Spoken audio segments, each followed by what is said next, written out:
¿Aceptarías que el estadio de tu club cambie su nombre a cambio de millones de dólares? Hoy, algunos clubes lo hacen para sobrevivir, otros para crecer, y en muchos casos, esa decisión divide para siempre a los aficionados. Para que tengas una idea del tamaño de este negocio, el estadio más caro del mundo, el SoFi Stadium de Los Ángeles, firmó un contrato de más de 600 millones de dólares por su nombre. Quédate, porque hoy vas a entender cómo funciona realmente el naming rights, por qué no es una moda y cómo el dinero, la identidad y el fútbol se cruzan en los estadios del mundo. Esto es Arenas del Mundo. Comencemos. Aunque muchos lo ven como algo reciente, la práctica de poner el nombre de una marca a un estadio comenzó hace más de un siglo. En 1912, John Irving Taylor, dueño de los Boston Red Sox, decidió llamar a su nuevo estadio Fenway Park, en honor a la empresa inmobiliaria de su familia, la Fenway Realty Company. Lo curioso es que 113 años después, ese nombre sigue intacto. Unos años más tarde, en 1926, William Ringling Jr., dueño de la famosa empresa de chicles, rebautizó el estadio de los Chicago Cubs, que pasó de llamarse Cubs Park a Wrigley Field. Ese nombre también se mantiene hasta hoy. Estos dos casos sentaron las bases de un modelo que 100 años después se convirtió en uno de los negocios más lucrativos del deporte. Desde entonces, el naming rights se expandió primero en Estados Unidos y luego al resto del mundo. La razón, la conexión emocional. Un estadio no se apaga, no cambia de canal y es visitado por miles de personas cada semana. Para una marca eso significa pertenencia, exposición constante, relevancia y un impacto emocional mucho mayor, muchas veces a un costo menor que la publicidad tradicional. Durante muchos años el fútbol fue más conservador con este tema, pero la necesidad de ingresos cambió las reglas del juego. Uno de los primeros casos importantes en Europa fue el del Bolton Wanderers. Desde 1997 hasta el 2014, su estadio llevó el nombre de Reebok Stadium, en una etapa donde el club llegó a jugar en la Premier League. Más adelante, el recinto pasó a llamarse Macron Stadium tras un acuerdo con la marca italiana. Ese fue el inicio de una tendencia que luego adoptaron clubes mucho más grandes. Uno de los ejemplos más claros y exitosos es el del Allianz Arena del Bayern Múnich. Hasta 2005, el Bayern jugaba en el Olímpico de Múnich, pero ese año inauguró su nuevo estadio, una obra de inteligencia que marcó una época. El acuerdo con la aseguradora Allianz aportó cerca de 90 millones de euros a la construcción del estadio y el contrato se extiende actualmente hasta el 2033. Pero Allianz no se quedó ahí. Hoy su nombre está presente en estadios como el Allianz Stadium de la Juventus, Allianz Field de Minnesota United, Allianz Parque de Palmeiras, Allianz Riviera del Niza y Allianz Stadium del Rapid de Viena. Aquí ya no hablamos de un patrocinio aislado, sino de una estrategia global de marca.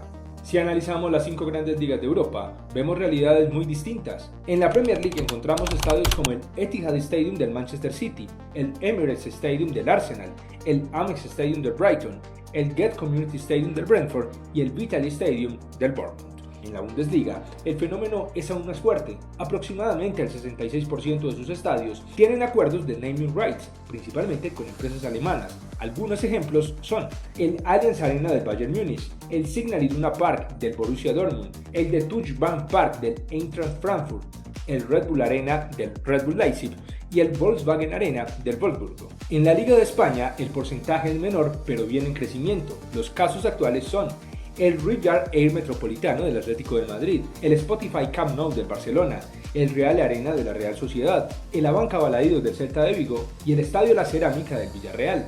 Esto representa cerca del 25% de los estadios de primera división, y aunque hoy parezca impensado, el Santiago Bernabéu no descarta del todo esta posibilidad. ¿Te imaginas un Emirates Santiago Bernabéu? Déjame en los comentarios.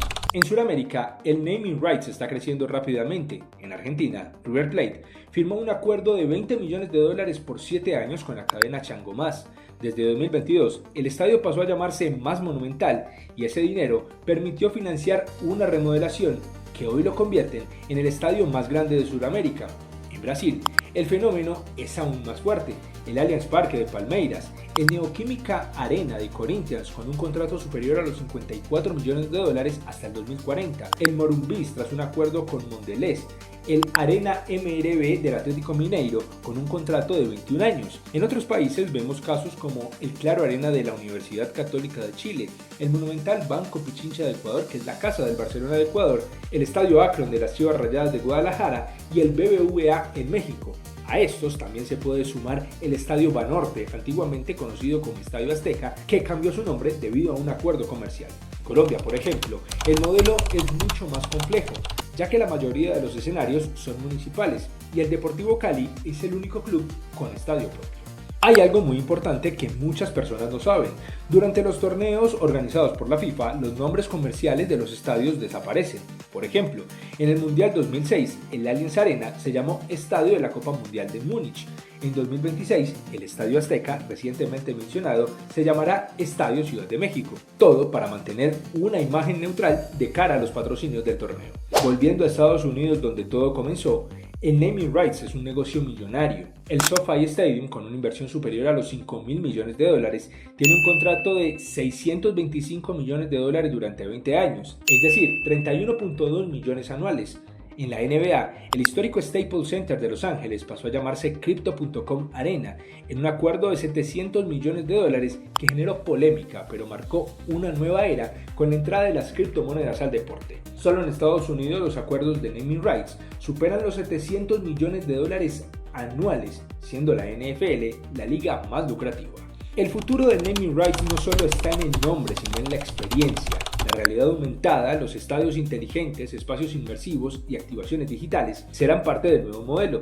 Se estima entonces que para el 2030 el mercado global de naming rights superará los $50.000 millones, porque al final el naming rights no solo es un negocio, es una decisión entre tradición y supervivencia, entre identidad y crecimiento. ¿Cuál crees que será el próximo gran nombre del deporte? Hey, si les gustó este video, suscríbanse a Arenas del Mundo y acompáñenme a descubrir muchas más historias que se esconden detrás de los escenarios deportivos del planeta. Y si quieren aprender mucho más, aquí les dejo dos videos, uno sobre cómo se construyen los estadios y el otro sobre los estadios que se van a construir en este 2026.